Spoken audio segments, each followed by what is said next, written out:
اے خداوند میں کون ہوں اور میرے گھرانے کی کیا حیثیت ہے؟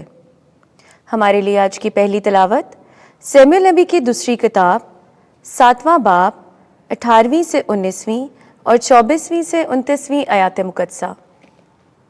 داؤد بادشاہ اندر گیا اور خداوند کے سامنے بیٹھا اور کہا، اے خداوند خدا، میں کون ہوں اور میرا گھر کیا ہے کہ تو نے مجھ کو یہاں تک پہنچایا، اور تیری نظر میں یہ چھوٹی بات ہے۔ اے خداوند خدا، سو تو نے اپنے بندے کے گھر کے بارے میں طویل زمانے کی بات کی، اور تو نے اپنے لیے اپنی قوم اسرائیل کو ابد تک اپنی قوم مقرر کیا، اور تو اے خداوند ان کا خدا ہوا۔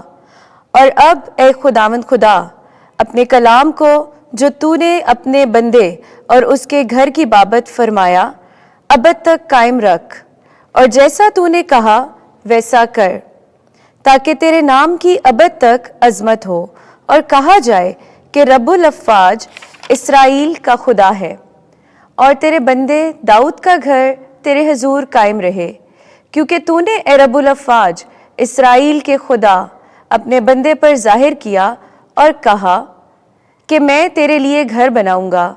اس لیے تیرے بندے کے دل نے اس کو تحریک دی کہ تیرے آگے یہ دعا کرے۔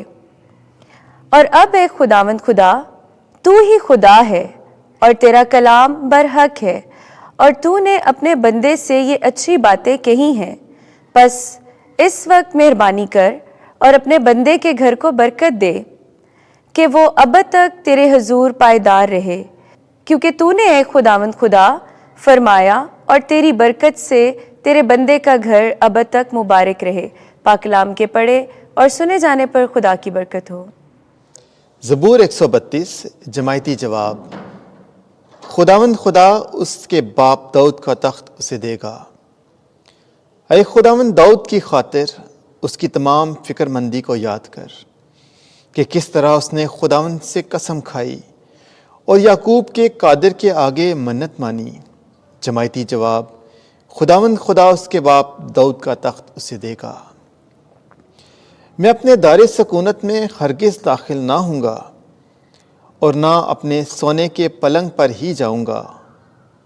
میں اپنی آنکھوں میں نیند اور اپنی پلکوں میں اونگ آنے نہ دوں گا، جب تک کہ میں خداوند کے لیے مقام اور یعقوب کے قادر کے لیے مسکن نہ پاؤں۔ جماعتی جواب۔ خداوند خدا اس کے باپ داؤد کا تخت اسے دے گا۔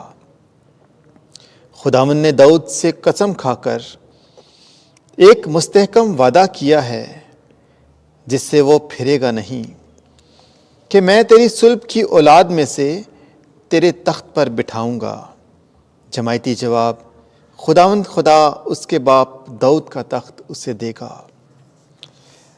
اگر تیرے فرزند میرے عہد و پیمان پر اور ان شہادتوں پر عمل کریں جو میں انہیں سکھاؤں گا، تو ان کے فرزند بھی ہمیشہ تیرے تخت پر بیٹھیں گے۔ جماعتی جواب۔ خداوند خدا اس کے باپ داؤد کا تخت اسے دے گا، کیونکہ خداوند نے صہیون کو چنا ہے، اس نے اس کو اپنی مسند کے لیے پسند کیا ہے۔ یہی ہمیشہ کے لیے میری آرام گاہ ہے، میں یہی رہوں گا کیونکہ میں نے اسے چاہا ہے۔ جماعتی جواب۔ خداوند خدا اس کے باپ داؤد کا تخت اسے دے گا۔ خداوند آپ کے ساتھ ہو۔ انجیل مقدس مرکز کے مطابق اے خداوند تیری تمجید ہو۔ چوتھا باب 21ویں سے 25ویں آیت۔ جس پیمانے سے تم ناپتے ہو اسی سے تمہارے لیے ناپا جائے گا۔ اس وقت یسوع نے اپنے شاگردوں سے کہا، کیا چراغ اس لیے لایا جاتا ہے کہ پیمانے یا پلنگ کے نیچے رکھا جائے؟ کیا اس لیے نہیں کہ چراغ دان پر رکھا جائے، کیونکہ کوئی بات پوشیدہ نہیں جو ظاہر نہ کی جائے گی، اور نہ ہی پوشیدہ کی گئی مگر اس لیے کہ ظاہر ہو جائے۔ جس کے سننے کے کان ہوں وہ سن لے۔ پھر اس نے ان سے کہا کہ غور کرو جو سنتے ہو، جس پیمانے سے تم ناپتے ہو اسی سے تمہارے لیے ناپا جائے گا اور تمہیں زیادہ دیا جائے گا۔ جس کے پاس ہے اسے دیا جائے گا، اور جس کے پاس نہیں ہے اس سے وہ بھی لے لیا جائے گا جو اس کے پاس ہے۔ انجیل مقدس کے وسیلے سے ہمارے گناہ معاف کیے جائیں۔